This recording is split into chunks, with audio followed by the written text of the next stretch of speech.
দেখুন, হাইকোর্ট তো সুপ্রিম কোর্টের রায়ের বাইরে যেতে পারবে না। তো স্বাভাবিকভাবে হাইকোর্ট সেই রায় দিয়েছে যে সুপ্রিম কোর্টের রায়ে যে বিষয়টি বলা আছে এবং স্পষ্টভাবে বলা আছে। কিন্তু সমস্যা হচ্ছে তৃণমূল কংগ্রেস পরিচালিত এই সরকার, মমতা বন্দ্যোপাধ্যায় সরকারের চোখে ছানি পড়ে গেছে এবং তার ফলে তারা কি হয়েছে, তারা এই অযোগ্যদের নাম কোনো মতেই মুখে আনছে না, কারণ এরা পয়সা দিয়েছে। ঠিক যেমন আগেকার দিনের মহিলারা সম্মানের জন্য ভাসুরের নাম মুখে আনতেন না, সেই রকম তৃণমূল কংগ্রেসও, যেহেতু তৃণমূল কংগ্রেসের এই অবৈধ চাকরি প্রার্থী অর্থাৎ যারা টেন্টেড, যারা আমাদের কোর্টের ভাষায়, তারা পয়সা দিয়েছে। তো যাদের পয়সা নিয়েছে তো তৃণমূল সে তাদের প্রতি তাদের বিশ্বাসযোগ্যতা বা তাদের যে আনুগত্য, সেই আনুগত্যটা বারবার প্রমাণ করার চেষ্টা করছে। আর জানে তারা যে যদি তাদের নাম বলে দেয় তো তারা তো ছেড়ে কথা বলবে না, তারা তৃণমূলের লোকাল নেতাদেরকে ধরে পিঠের চামড়া তুলে নেবে। স্পষ্ট জানিয়ে দিয়েছে কলকাতা হাইকোর্ট, সুপ্রিম কোর্টের নির্দেশ মেনে নিয়োগ প্রক্রিয়া চালাতে হবে।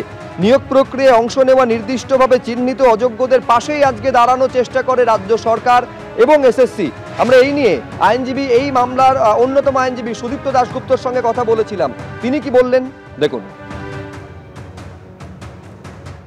অদ্ভুত ব্যাপার, যেখানে সুপ্রিম কোর্ট প্যারাগ্রাফ 49-এ পরিষ্কার বলে দিয়েছে যে টেন্টেডরা বসতে পারবে না, তারপরও বসাচ্ছে।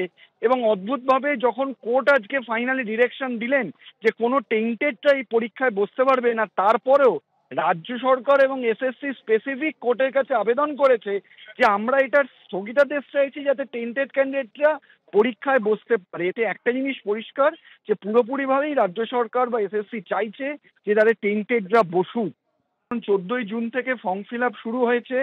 এর মধ্যে আমি বিশ্বাস করি যে প্রত্যেকটা টেন্টেড সরকার, রাজ্য সরকার, এসএসসি হয়তো ফর্ম ফিল আপ করিয়ে দিয়েছে, সেই ফর্ম ফিল আপগুলোকে বাতিল করতে হবে আজকে এসএসসিকেই। ফলে একেবারে স্পষ্ট জানিয়ে দিয়েছে কলকাতা হাইকোর্ট যে যারা চিহ্নিতভাবে অযোগ্য তাদের বাদ দিয়ে এই নিয়োগ প্রক্রিয়া চালাতে হবে। তারা যদি কেউ আবেদন করে থাকেন সেই আবেদন বাতিল বলে গণ্য করা হবে এবং সুপ্রিম কোর্টের নির্দেশ মেনে নিয়োগ প্রক্রিয়া চালাতে হবে, এই কথা স্পষ্ট জানিয়ে দিয়েছে আজকে কলকাতা হাইকোর্ট। এর আগে আপনারা জানেন যে নেতাজি ইন্ডোরে ঠিক কি বলেছিলেন এই অযোগ্যদের কার্যত পাশে দাঁড়ানোর বার্তা দিয়ে মুখ্যমন্ত্রী মমতা বন্দ্যোপাধ্যায়। সেদিন কি বলেছিলেন সুপ্রিম কোর্টের নির্দেশটা সামনে আসার পর মনে করাবো আপনাদের। আমাদের plan A ready, B ready, C ready, D ready and E ready. মনে রাখবেন, এই যোগ্য টিচারদের চাকরি যাতে কোনোভাবে না যায়।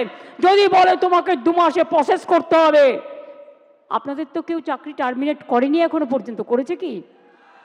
কোনো নোটিশ পেয়েছেন?